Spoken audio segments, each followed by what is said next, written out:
This story is old, almost 15 years at this point.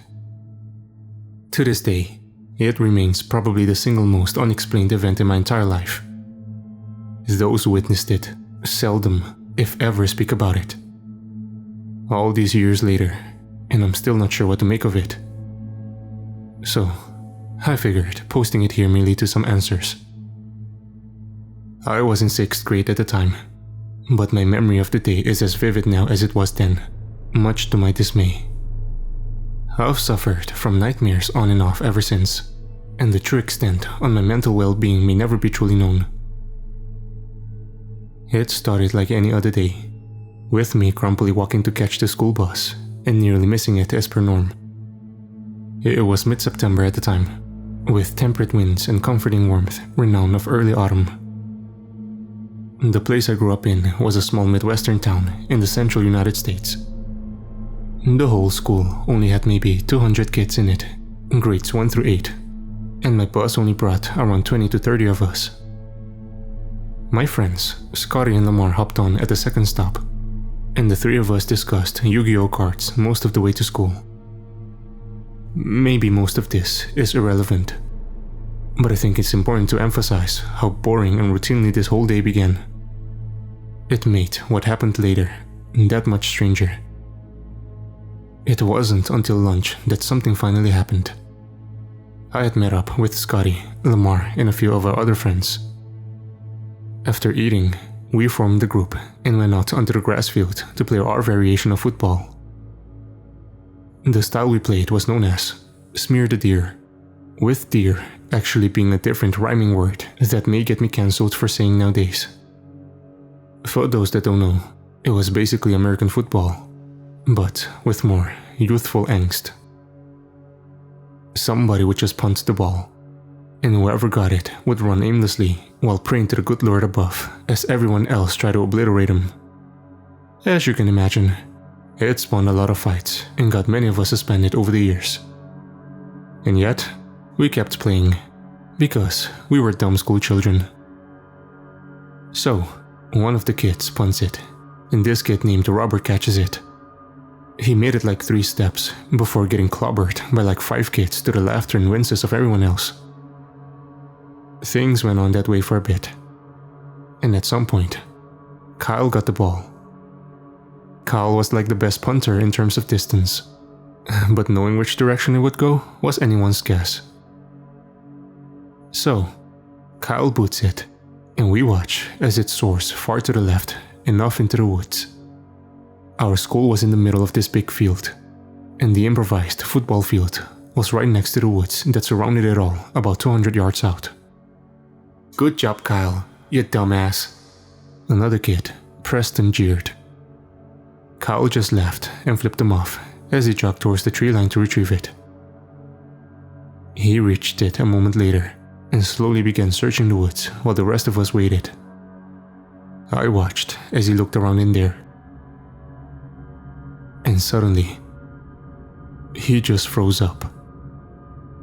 His whole body just went stiff as a board, and he just stood there staring for like 10 seconds before someone finally yelled at him to hurry up.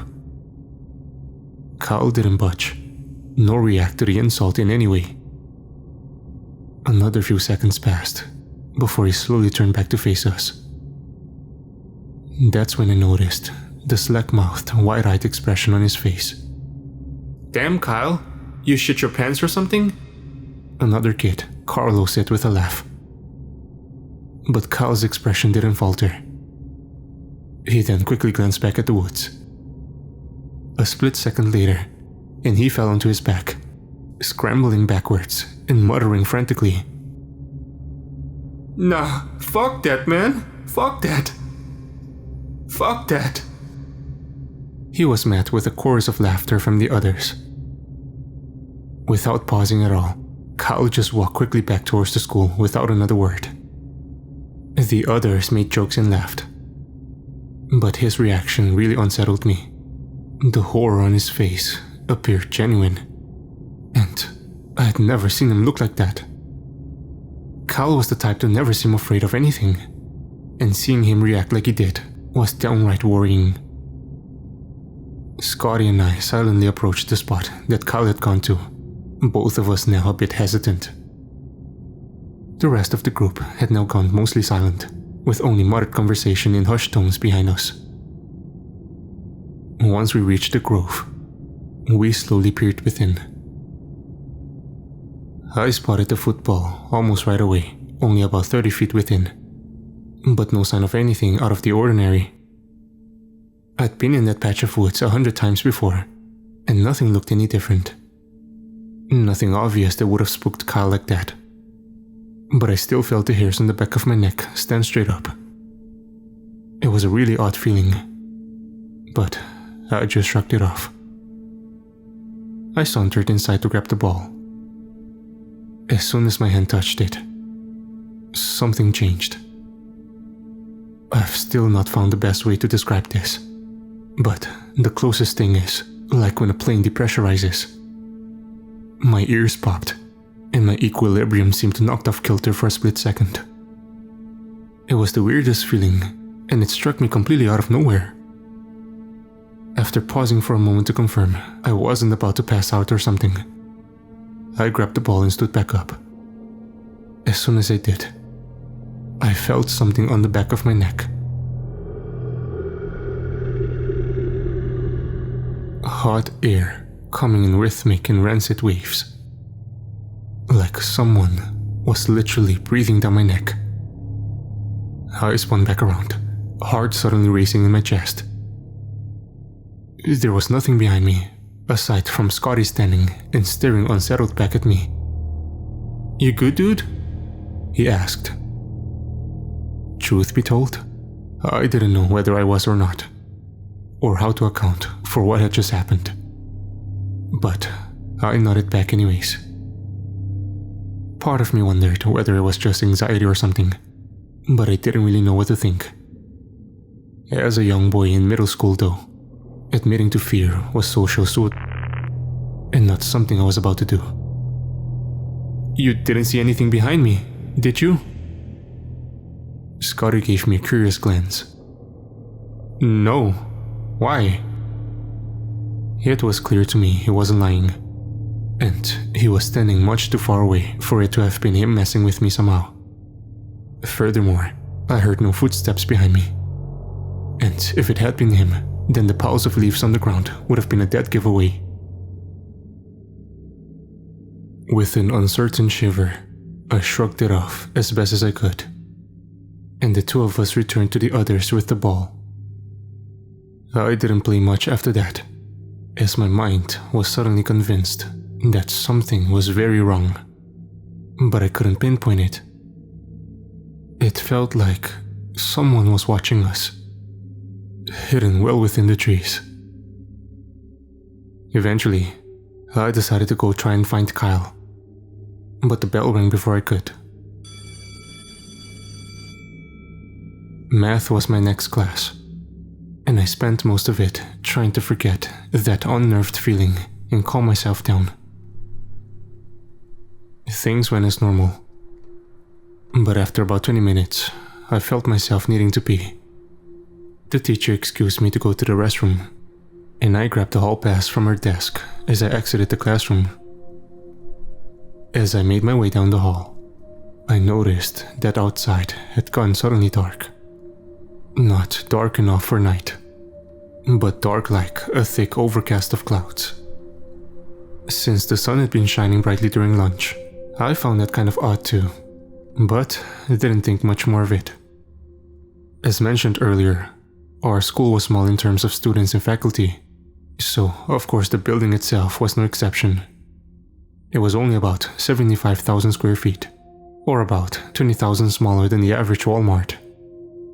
It was just outside our hometown, and about half a mile away from the local police station. The lights flickered when I was in the bathroom washing my hands. Again, not something super unusual, as the school was old and prone to the occasional electrical mishap. They stabilized a moment later, and I made my way out back into the hallway. As soon as I exited the bathroom, I froze. The outside window had gotten much darker than before. like it was suddenly the middle of the night. My initial thought was, cool, a solar eclipse. But as someone emerged from the office, that thought evaporated. A familiar middle-aged man hustled into the hallway, scrambling to the front doors and quickly locking them. It was our school principal, and as he turned to face me standing in the hall behind him, I saw an unrivaled terror etched upon his face. "Go back to your class, now! Tell your teacher, Code Silver!" My heart sunk as I heard the words, and I realized the deadly seriousness in his voice. Without a word, I sprinted back to the classroom, flinging the door open and scrambling inside as I got one last look behind me. The entire environment seemed to have flipped in an instant, and something was very wrong. My teacher, Mrs. Smith, scolded me in an annoyed tone as I re-entered. I turned back from the door and stared at her. Her expression seemed to slowly turn from cross to visibly concerned. "Code Silver," I muttered out. Mrs. Smith's eyes went wide. "Lock the door! Everyone, into the corner, now!" she commanded. The students did as requested, quickly filing into the corner and out of sight from the door. I locked the door, and Mrs. Smith rushed towards me to ensure it was secure. After which, she rushed back to her desk, dialed a few numbers in her desk phone and spoke. Her voice blared over the intercom, reiterating the lockdown order for all others in the school. Everyone packed together tightly into the corners, out of sight of the door. The entire class then hunkered down as we had practiced many times before. Once there, Mrs. Smith doused the lights, and everything fell eerily silent. The next few moments, we heard the faint sounds of the next door classrooms likely doing the same, as all of us held our breath. Most American kids probably know that Code Silver is the national alert given for an active shooter. Anyone who attended a school in the States probably remembers practicing the lockdown drills at one point or another. Basically, the whole class just locks the doors and hides together in the corner. The only defense is the locked door, and hope that whatever danger is outside will not be able to get in. "What did you see out there, Eric?" one of the girls in the class whispered to me. Mrs. Smith hushed the both of us before I could reply. I pondered the same question in silence as we all waited. The sounds of the other classrooms soon hushed as well. The entire vicinity fell eerily quiet as all of us waited like fish trapped in a barrel. The more I thought about the way the principal reacted, the less sense it made. I hadn't seen anything to indicate an active shooter, and just assumed that he had. And yet still, I had no explanation for how things had suddenly gone so dark. It wasn't like a school shooter could affect the weather, and the windows were far too large for someone to have covered them so quickly. Something very different was happening. The hallway lights extinguished a few minutes later, leaving us in silence and sudden complete darkness. Even the windows in the classroom didn't show any light from beyond, and the darkness became so thick I could barely see my own hand in front of my face. We stayed like that for several minutes, before a sudden calamity struck. It sounded like the shattering of glass and creaking of metal. My heart was throbbing in my chest then, and the muffled sounds of crying and whimpering from the other students surrounded me. Mrs. Smith shushed us all, trying her best to maintain order. By that point, my eyes had adjusted a bit to the darkness, and I could see Mrs. Smith looking through the door's side windows. Silence befell once more, a lingering malaise which lasted several minutes. Suddenly, Mrs. Smith audibly gasped and backed away from the window. I saw her hold her index up to her lips and could see tears sparkle in her eyes.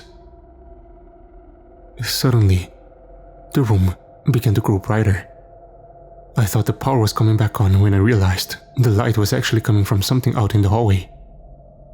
It was a bright effervescence with a very slight reddish tint that softly shimmered. The light seemed to flicker ever so slightly, like that of a flashlight losing power, but different somehow. In the years since, I've tried to replicate that light using various other light sources, but I've never quite gotten it right. It wasn't a flashlight or open flame producing the light, that much I'm certain of. And I can't say for certain what it was. A sound emerged along with it, sounding like wet, squishy footsteps, as though someone were trudging through a swamp. They came closer, and the light grew brighter. In a few seconds, it seemed to be directly outside the classroom door, and I could literally feel the other students hold their breaths. A slight thud hit the door, and none of us dared make a sound. The door handle jiggled slightly, but from our vantage point, none of us could see who or what was on the other side. The light seemed to flicker and change intensity outside, beaming through the windows in altered variations. We were hunkered down perpendicular to the door, meaning the light couldn't reach us so long as it stayed outside. We could only hide there and offer silent prayers that whatever was making the light wouldn't get in. By some miracle, it didn't. And several seconds later, the jiggling handle stopped. The footsteps then grew distant, and the light faded. The relief was palpable, but it did not last. Perhaps a minute later, and a sudden shrill, ear-piercing scream rang out down the hall, one that seemed cut short at its apex. The sounds of slight skirmish ensued with crashing and thumping. It was over in just a few seconds, and the uncomfortable silence returned. It went on that way for hours, with me and the other students hiding in the darkness. We heard more screams and other noises at certain points, but whatever was out there never returned to our door. At some point, the darkness outside finally relented, and it seemed as though the sun was beginning to rise. I know that wasn't the case because my wristwatch told me it was just before 5 p.m., seeming to affirm that discovery was the fact that the sun was still high in the sky and not anywhere near the horizon. A few minutes later, and the sounds of police sirens emerged. Dozens of police and even a SWAT team swarmed the building soon after, ushering all of us out from within, room by room. The sense of relief was indescribable as they let us out, but not without a modicum of confusion. Several windows and doors were shattered, and parts of the hallways had been damaged as well, with parts of the hall even appearing melted. Some of the lockers were slumped and malformed, like an intense heat had been focused on them. I don't know how that would be possible without causing a fire, but that's apparently what had happened. Once I finally stepped outside, I found my parents waiting for me along with my older sister. They hugged me tighter than ever before, as dozens of other families around us did the same. Behind us, I noticed the police sectioning off the school with barriers and tape as though it were an active crime scene. I questioned my parents on what had happened, but they didn't say much. We returned home and allowed the cops to conduct their investigation. And that's when everything got a lot stranger. Later that same day, I started feeling nauseous and proceeded to puke my guts out for the remainder of the evening. The headache I got then was by far the worst I've ever experienced. My parents at first thought it was an aftermath of the trauma, until some of the other parents said the same thing happened to their kids. Before I even knew what was happening, a bunch of dudes in biohazard equipment showed up. They run a bunch of tests on me and tell me to remain calm. My parents and sister were separated from me, and I didn't see them for several days afterwards. The obvious concern was that myself and the other kids that felt sick had contracted some sort of virus. And with the previous events at the school, people were worried it was some sort of bioweapon terrorist attack. Thankfully, I woke up the following day feeling loads better. The medical personnel continued running tests, but everything looked relatively normal.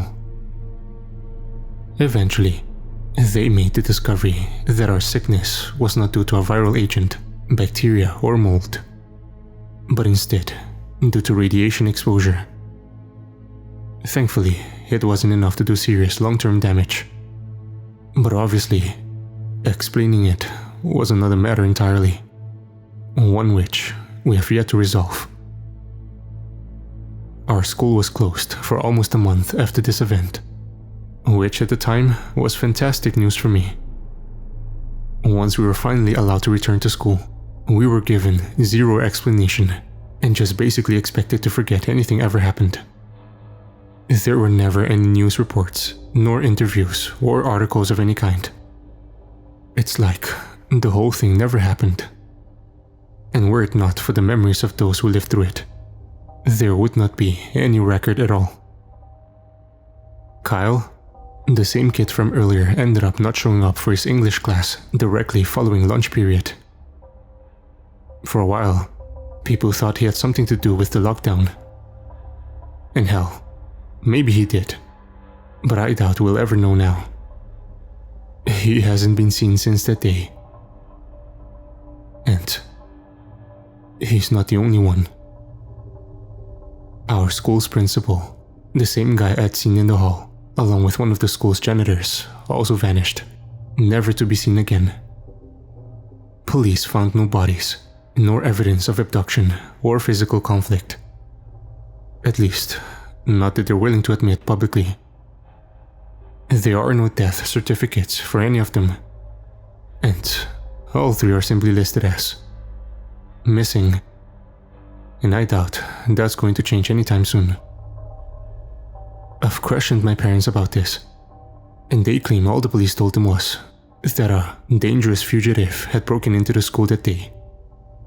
A dangerous fugitive who apparently was capable of summoning eclipses, melting lockers, and tearing metal doors from their hinges.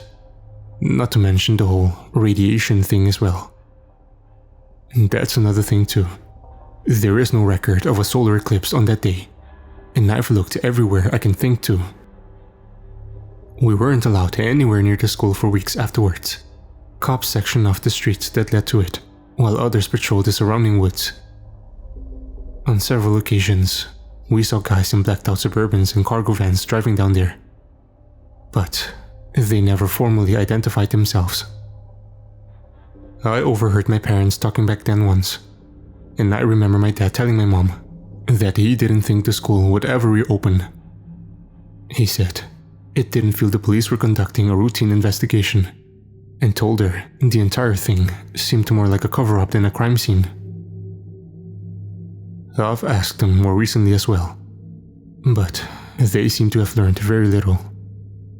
I've shared this experience with him too, and although they agree it was weird and disturbing, they don't seem to have any further theories.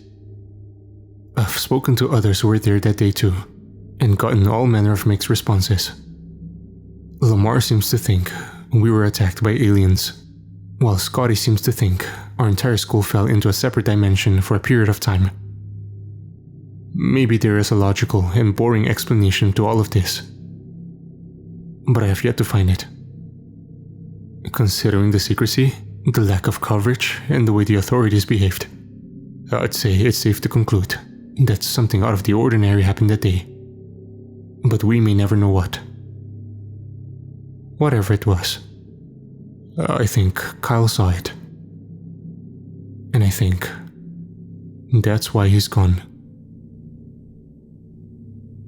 When the school finally reopened, it never quite felt the same. We ended up finishing out that year, but it wasn't without incident. Multiple students I know claim to have seen things they couldn't explain in that building, Everything from ghosts and demons to wild animals. A few students even suffered full-on mental breakdowns and panic attacks while in the old school. I even know at least of one girl who spent some time in a psych ward afterwards. Perhaps most of it could be attributed to PTSD related to the lockdown. Or maybe there was something far more sinister at play. Nightmares and bouts of sleep paralysis followed me for years after this event, and I still get them every once in a while. Even now. I never know how to describe them, but I wouldn't wish them on anyone. I've always hoped that one day I'd be able to look back on this event with hindsight and understand that it was only scary because I was a kid. Like, I imagined it wrong or didn't understand. I still can't say I understand what happened. But I can't help but feel more worried now than I was then. As a kid, life goes on, and you forget. But as an adult, you end up just ruminating on it over and over, until coming to a worrying realization. We as humans set up these systems, ways of life and comfort zones.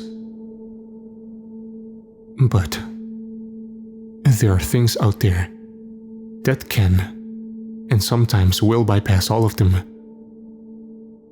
Things that are far beyond our understanding. Things that we have little power against. And sometimes we get shown firsthand what those things are truly capable of.